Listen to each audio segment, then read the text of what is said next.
Mix two media তোমাদের প্রত্যেককে স্বাগত। তোমাদের অনেকদিন থেকে কোনো আপডেট দেওয়া হয় না। তোমরা অনেকেই বলছিলে যে স্যার কিছু আপডেট দেন নতুন নিয়োগ সম্পর্কে। তোমাদের 2024-এ তোমরা যারা নার্সিং এন্ট্রান্স দিচ্ছ তোমাদের জন্য কিছু গুরুত্বপূর্ণ তোমাদের কিছু অ্যাডভাইস, সেই সঙ্গে তোমাদের আরও অন্যান্য বিষয় সম্পর্কে কিছু তোমাদের বলতে বলেছিলে, অনেকে বলছিলে। তো যাই হোক, আজকে যে বিষয়টা নিয়ে তোমাদের সামনে আমি আলোচনা করতে চলেছি সেটা হচ্ছে জিএনএম এর চাকরি পাওয়া কি খুবই সহজ? সেই সঙ্গে তোমাদের যে নতুন নিয়োগ কবে হচ্ছে, সিভি তৈরি করা, তারপরে তোমাদের 2024 সালে এএনএম জিএনএম এর ক্যান্ডিডেটদের জন্য কিছু বার্তা, এই বিষয়গুলো নিয়ে আজকে বলবো। ফার্স্ট টাইম অবশ্যই যারা ভিজিট করছো তারা অবশ্যই চ্যানেলটিকে সাবস্ক্রাইব করবে, কারণ নার্সিং রিলেটেড সমস্ত আপডেট তোমরা চ্যানেল থেকে পেয়ে যাবে। দেখো, প্রথমে আসি, জিএনএম এ চাকরি পাওয়া কি খুব সহজ? কথাটি দেখো, কথাটি হয়তো সহজভাবে বলা গেলেও সেখানে কিন্তু কিছুটা কিন্তু থেকে যায়। প্রথমে কথা বলছি, যাদের একাডেমিক ভালো, কারণ জিএনএম এ স্টাফ নার্স সিলেকশনের যে প্রসেসটা রয়েছে সেখানে কিন্তু একাডেমিক নম্বরটা দরকার। প্রফেশনাল যে তোমাদের কোয়ালিফিকেশান, অর্থাৎ জিএনএম কোর্সটা যে তুমি করছো বা করা কমপ্লিট হয়েছে, সেখানে তুমি কীরকম পার্সেন্টেজ পেলে, সেই সঙ্গে ইন্টারভিউ তোমাদের কীরকম তুমি নাম্বার পাবে, আর তোমাদের এক্সপিরিয়েন্স কিছু রয়েছে কি না, এই বিষয়গুলো উপর কিন্তু অনেক নাম্বার রয়েছে। তো এগুলোতে যাদের ভালো থাকবে তাদের ক্ষেত্রে কিন্তু জিএনএম এ চাকরি পাওয়া খুব সহজ। আর যাদের বিশেষ একটা ভালো থাকবে না তাদের ক্ষেত্রে একটু টাফ, বাট কম্পিটিশন করে তোমাদের কিন্তু সেই চাকরিটা নিতে হবে, ঠিক আছে? তোমাদের সেক্ষেত্রে যে স্কোপগুলো তোমাদের থাকবে, ইন্টারভিউ বেশি নাম্বার তোলা, বা এক্সপিরিয়েন্স গ্যাদার করা, এই বিষয়গুলো তোমাদের, তোমরা যদি ভালো করতে পারো তোমরা কিন্তু জিএনএম এ চাকরিটা পাবে। তো নতুন নিয়োগ কবে হচ্ছে? তোমরা ইতিমধ্যে দুটো ব্যাচ তোমাদের কিন্তু রয়েছে, তোমরা যারা পাস আউট করে বসে আছো। তোমরা অনেকে হয়তো কোনো প্রাইভেট হসপিটালে কাজ করছো বা অন্যান্য জায়গায় কাজ করছো। তোমরা জিএনএম যে স্টাফ নার্স সিলেকশন প্রসেস, সেখানে কিন্তু এখনো পার্টিসিপেট করতে পারোনি, কারণ এখনো নোটিফিকেশান বেরোয়নি।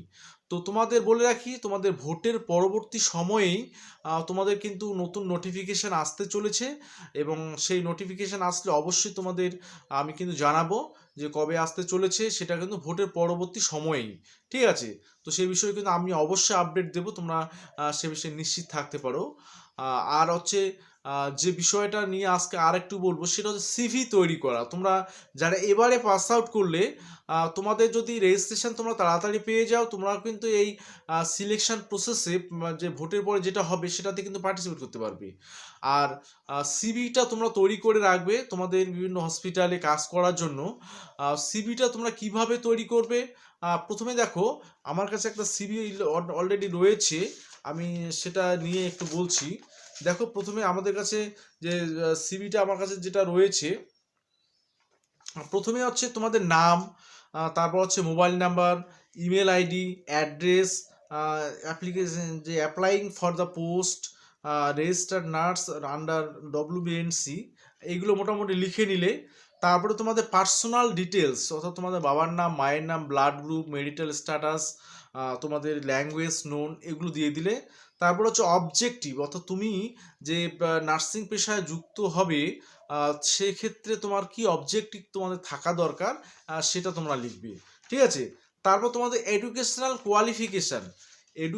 কোয়ালিফিকেশান, তোমাদের মাধ্যমিক, উচ্চ মাধ্যমিক, তারপরে তোমাদের জিএনএম, এগুলো কত পার্সেন্টেজ পেয়েছো, কোথা থেকে পাস করেছো, এই বিষয়ে ডিটেলস তোমাদের দিতে হবে, ঠিক আছে?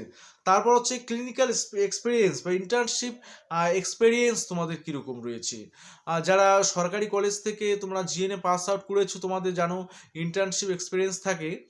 তো সেক্ষেত্রে তোমাদের ক্লিনিক্যাল ওয়ার্ডে বা স্পেশাল ইউনিটে তোমাদের যা যা এক্সপিরিয়েন্স কোন কোন ইউনিটে রয়েছে সেগুলো তোমরা অবশ্যই লিখবে। আর তোমাদের শেষে কিন্তু একটা ডিক্লারেশন দিতে হয় যে উপরে যাওয়া তথ্যগুলো তোমরা অবশ্যই সঠিক বলে তোমাদের তারপর নিচে সিগনেচার করে নিতে হয়, ঠিক আছে?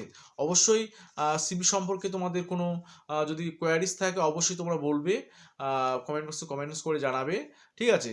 আর একটা বিষয় তোমাদের বলেই যে তোমাদের তাহলে জিএনএম এ চাকরি পাওয়া সহজ কিনা বা তোমাদের নতুন নিয়োগ কবে হচ্ছে, সিভি তৈরি করা, এই বিষয়গুলো কিন্তু বললাম।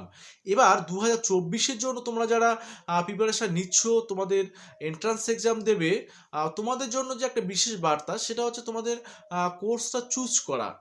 তুমি জিএনএম করবে না এএনএম করবে, এই বিষয়টা কিন্তু তোমাদের ক্ষেত্রে খুবই ভাইটাল।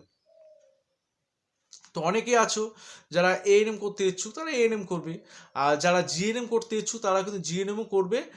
কারণ দুটো কোর্সেই কিন্তু ভালো, তার মধ্যে জিএনএম কোর্সটা কিন্তু অনেক ভালো, সেখানে কিন্তু স্কোপ অনেক রয়েছে। আমি বারবার অনেক ভিডিওতে এই কথাটি বলেছি যে জিএনএম স্কোপটা অনেক ভালো। এখন সিএইচও হওয়া যায় সরাসরি, সেখান থেকে স্টাফ নার্স তো হতেই পারবে, তারপরেও নানান বিষয় রয়েছে বা নানান জায়গায় তুমি কাজ করতে পারবে, ঠিক আছে।